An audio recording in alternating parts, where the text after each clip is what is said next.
Kitty Maita habite une région reculée du sud-est du Kenya. Quand sa belle-fille est tombée malade, elle l'a accusé de lui avoir jeté un sort. Il s'est réfugié chez la police, mais sa famille en colère a quand même brûlé sa maison. Alors il est venu ici, dans ce centre qui accueille et aide les personnes accusées de sorcellerie.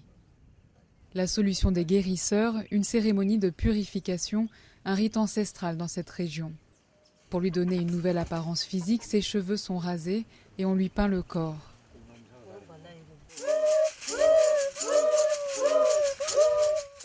Les yeux bandés, il est conduit vers un lieu sacré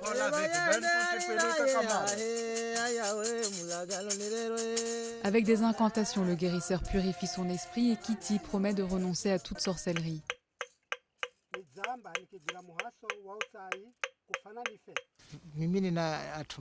Les gens me font confiance car ils savent que si je guéris un sorcier et si jamais il retourne à la sorcellerie, alors il mourra. Enveloppée dans un drap, Kitty doit renaître à la fin de la cérémonie à laquelle participent tous les membres du centre. On sacrifie un poulet dont il doit boire du sang mélangé à des herbes et sa transformation est maintenant terminée. Les membres du centre célèbrent sa renaissance, mais Kitty rêve surtout de rentrer chez lui. Les gens croiront que j'ai été purifié car je rentrerai avec le guérisseur.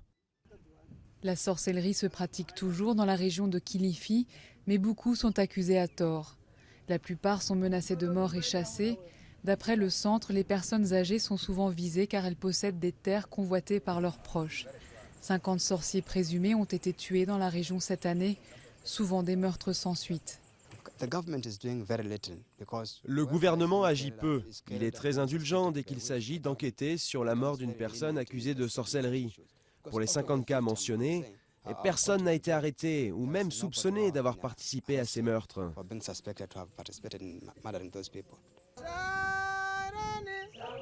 La police explique de son côté que les enquêtes sont difficiles car peu de témoins acceptent de s'exprimer.